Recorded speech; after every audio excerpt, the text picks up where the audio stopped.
So I'm Howard Wackler from Carnegie Mellon University. It's my very special pleasure today to introduce our next speaker. Dr. Keith Marzullo is Director of the National Coordination Office for Network and Information Technology Research and Development. That's a unit that reports to the Office of Science and Technology Policy at the White House. Keith received his doctorate in electrical engineering at Stanford while working also at Xerox PARC in the early days of distributed systems and the internet, and made some fundamental contributions in those years. He joined the faculty at UC San Diego and ultimately became department chair of the Computer Science and Engineering Department. Prior to his role as a national coordinator, Keith served with me quite enjoyably at the National Science Foundation, where he was division director for computer and network systems. I'm happy to report that in his next assignment, Keith will be returning to academia. He will be serving as the Dean of the School of Information Studies at the University of Maryland beginning in the fall of 2016. So please welcome our speaker, Keith Marzullo.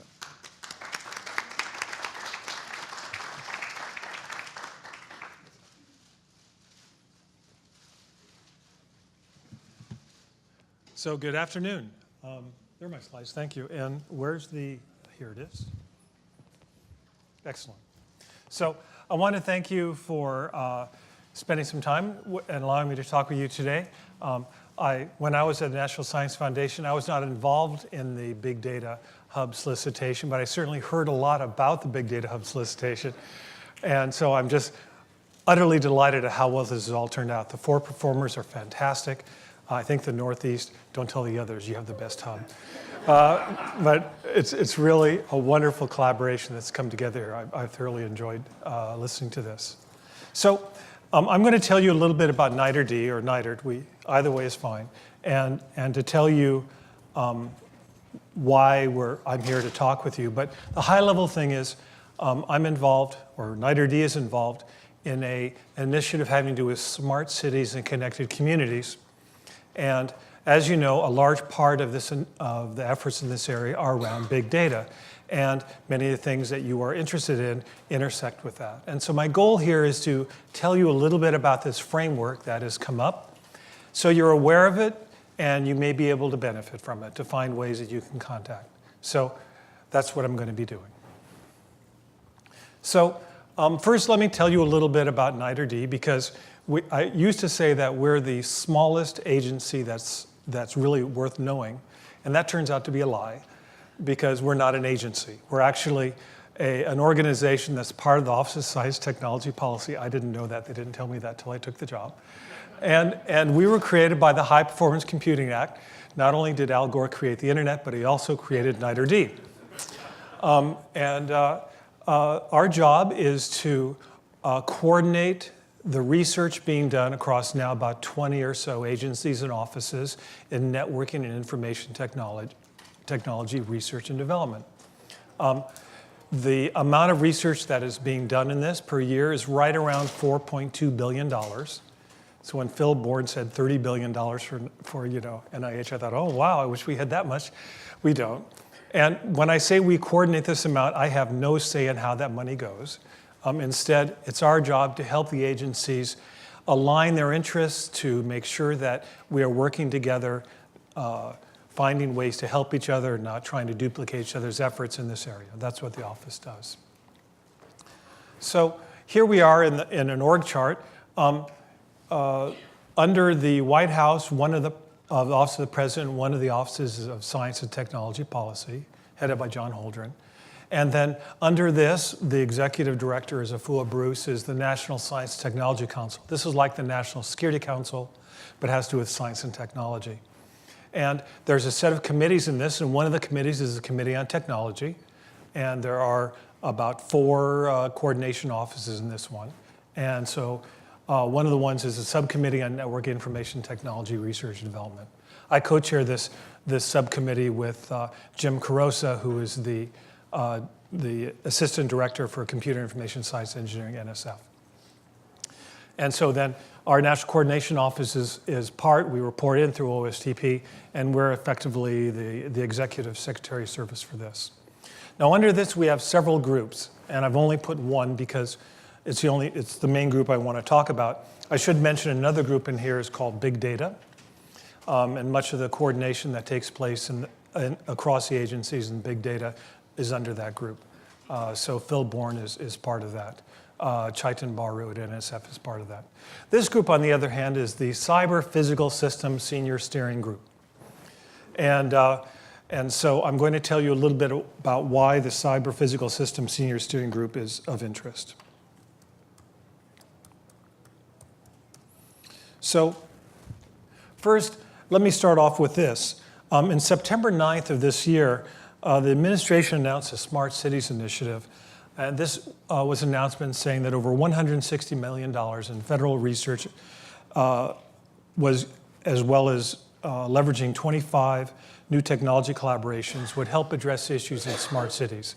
Several things were announced in this initiative, including $35 million in new grants, $10 million proposed investments from the National Science Foundation, NIST.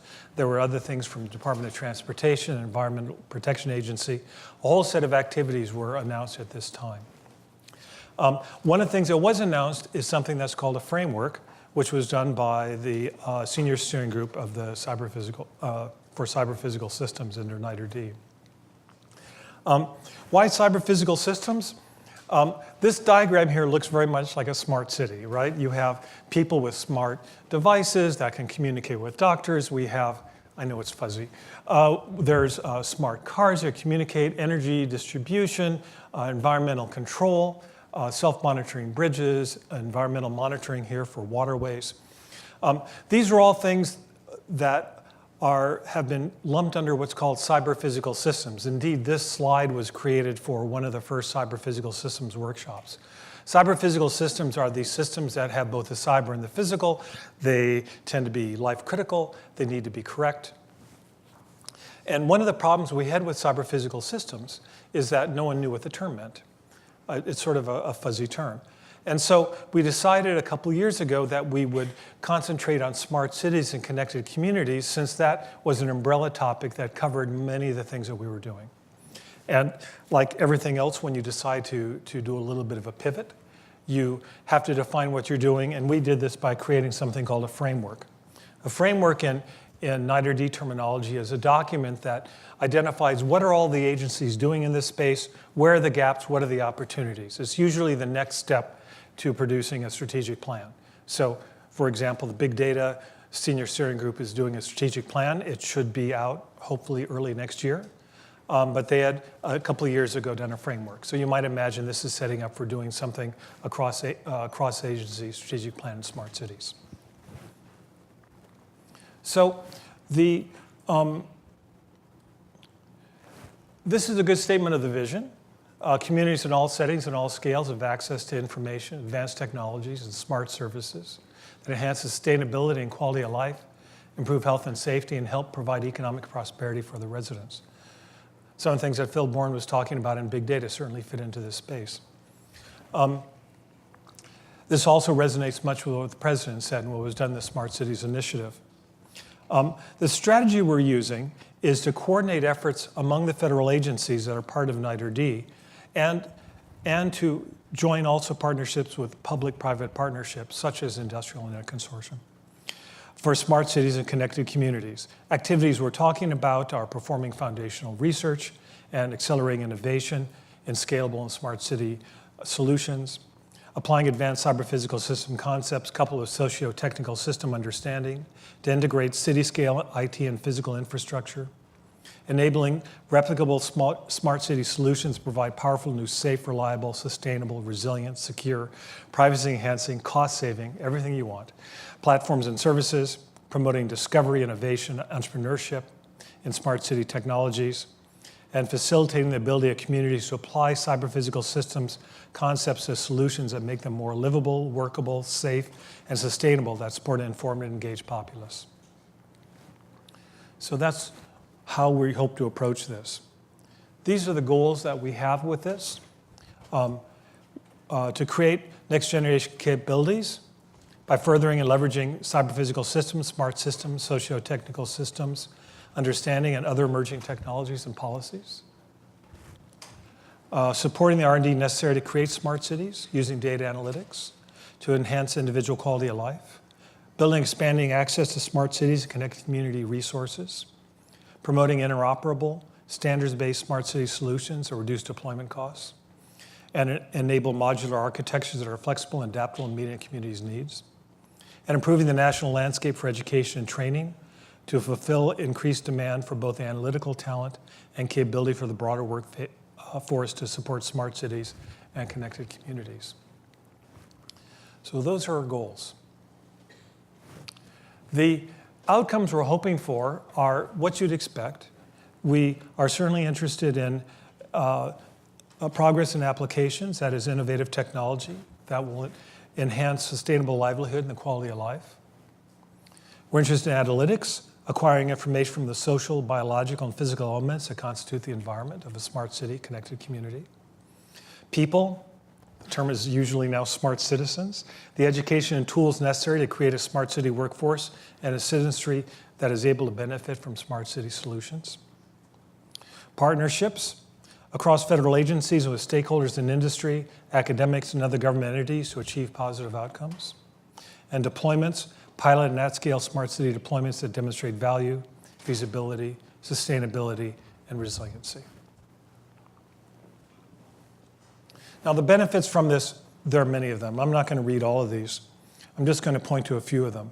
We of course see benefits in economic growth and new jobs and businesses. This is a priority that's going to continue.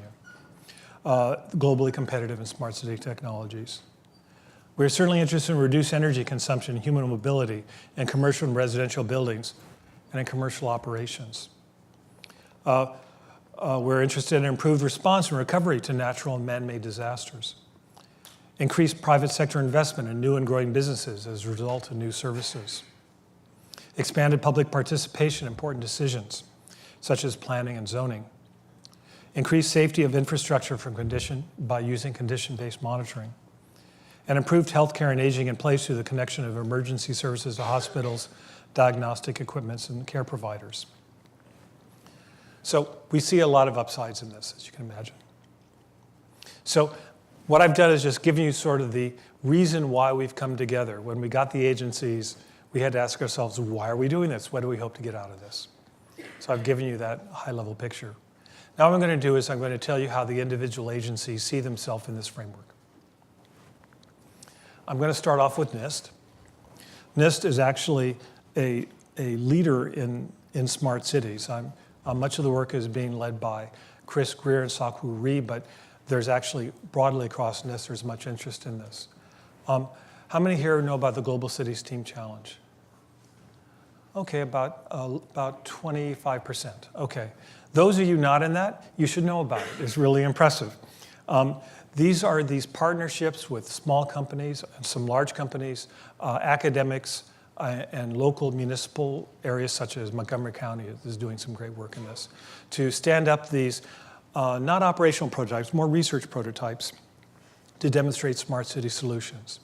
The idea here is to actually try to form the partnerships so you can actually make operational prototypes and start standing up activities in this. If you haven't looked at the results of the Global Cities Team Challenge, I highly recommend you do so. They're all stored on the US Ignite website, but all you need to do is do a web search for NIST, GCTC, the first letters of Global City Team Challenge. So just get out your favorite browser and search NIST GCTC. You can find the results they've had from previous. This is the third one they're doing now. So 2015, they're all there. You can find out the links to the 2016 competition. If you're interested more in this, I think Fen invited you to Rome. I can't invite you to Rome, but I can say that you should go to Vienna. Vienna is having a workshop on April 11th, which is a beautiful time for Austria, on the workshop on science of smart cities, operations, and platform engineering. And they'll be bringing in many of the performers of the GCTC to talk about the results. So I encourage you to look into that. Other interests that NIST has, NIST does many of these kinds of their own kind of frameworks, or these are effectively architectures. These are open consensus-based approaches to help define standards so that companies can make progress in it. They've been doing this in cyber-physical systems, which are related to smart city solutions. I encourage you to get involved in this if you have an interest in it. If you'd like to know, I'm going to have a list of contacts at the end. You can use that or you can approach me. They're also doing some very good work in smart grid, which is obviously a smart cities approach. Excuse me, my computer went to sleep. There we are. Some other things that NIST is doing is the National Cybersecurity Center of Excellence. They're standing up for cybersecurity, including the emerging problems in infrastructure and smart cities. And then they're, of course, working on promoting the emergence of voluntary consensus international standards in this space. So there's plenty of ways to get involved with NIST. The National Science Foundation, you already heard a little bit about this. NSF, of course, is farther down. They're interested more in foundational research. As part of the Global Cities Teams Challenge, NSF has been releasing Dear Colleagues letters for supporting eagers and partnerships in the Global Cities Team Challenges. So if you are involved, one of the 25%, you don't know about that, check it out. The funding rate has been, I don't know what the percentages are, but the funding rates have been fairly good, and looking at the projects have been fantastic. Also, NSF has recently issued a Dear Colleague letter inviting the academic research community to submit research proposals. Again, these are eagers to support smart and connected communities.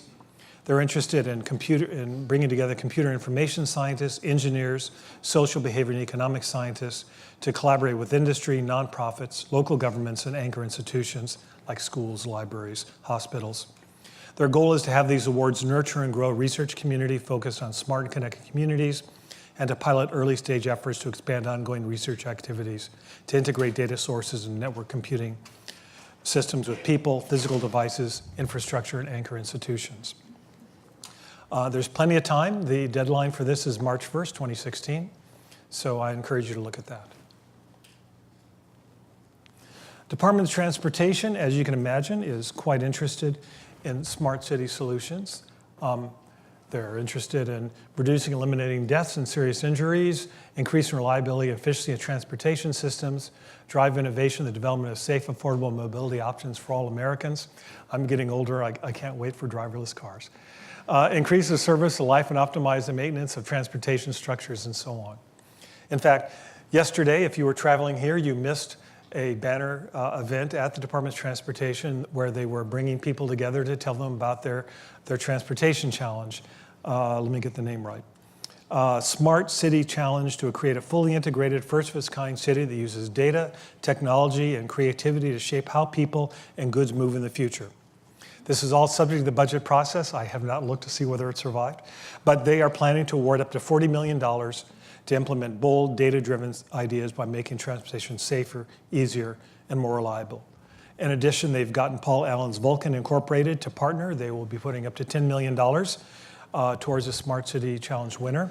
Those are going to be negotiated by the city and Vulcan. They're going to use a two-step process. They're first going to have a competition that will result in funding 5 cities. Each of these will have a small sort of a seed grant of $100,000. This will be used to for concept development and for planning activities. Then those 5 will be invited to compete for the larger amount. The application due date for that is February 4th, if you're interested in this. And you'll just Google the name of the project or use one of the contacts. It's fairly easy to find that solicitation. Energy, Department of Energy is quite interested in smart cities. The CEDS program emphasizes collaboration among the government, industry, universities, national laboratories, and end users to advance research and development in cybersecurity for energy delivery systems. This is obviously a huge concern. The aim of the program is to reduce the risk of energy disruptions due to cyber incidents, as well as survive an intentional cyber assault with no loss of critical function. The smart grid integration challenge for cities it's a competition that will be open to city governments who have already developed a roadmap or an action plan with clearly defined targets for energy consumption reductions for the entire city. The goals for this one is implementation activities must leverage technologies like smart grid, energy management systems for homes, buildings, or districts, demand response, renewable energy sources, and energy storage on a sufficiently large scale that the performance results can be quantified with respect to attaining near-term and long-term goal targets for energy consumption for the entire city. I don't have the dates for that. I was looking for that. I can't tell you that. But again, I encourage you to reach out. NEPA is actually one of my favorite agencies. NEPA is the National Institute of Food and Agriculture. They are the original part of the Department of Commerce. They were set up by Abraham Lincoln. This was a group that, if you remember the Merrill land-grant colleges, this was the part funding the research for that group. And they're still there, doing very good work. They are quite interested in food and nutritional security through the development of high output and efficient urban agriculture technologies and systems. Think vertical farming, growing things on buildings. And more resilient, robust, and reliable agricultural systems while faced with a changing climate and increasing global population. If you've not yet met NEPA, I really encourage you to reach out to them. Dan Schmolt's a person. And if you ever get a chance to talk with their director, Sunny Ramaswamy, he's awesome. You should get him to come and talk. He's like electric. We've already heard a bit about NIH. National Institute of Health approach is broad, ranging from medical devices to network sensors to personalized health information and care options. They aim to enhance the stakeholders in a smart city and connected community approach, keeping security, privacy, and individual needs and factors in mind. They wish to foster the development of medical, social, and industrial practices to ensure safety, effectiveness, and sustainability. And they wish to ensure that the resulting environment and health information and care system that is centered on the individual, as you saw the description from Phil. So there's much going on in space, much in the big data area. Finally, NASA is working in this area. They are quite interested in funding areas in multimodal traffic flow management and with unmanned air vehicles for service operations and business. This world is coming fast, and the concerns they have are quite timely. And NASA is also keeping a focus on the criticality of such systems, both their mission and environment, including people. And so they hold issues like high confidence and interoperability as high goals. So if you have ideas of how to use, well, actually, I heard some of them earlier on using data for transportation. There may be a contact you have within NASA for this. So I encourage you to look at that.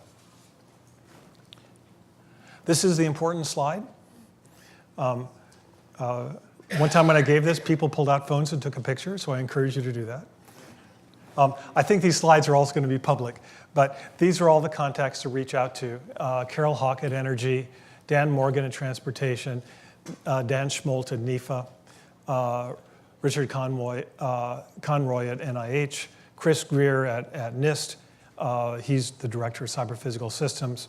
Urban Gyanchandani at the National Science Foundation. He's the acting deputy assistant director. And at NASA, it's Yuri Gaudiak. So all these people would be happy to answer any questions or tell you more about what's going on. So I want to thank you for your time and interest.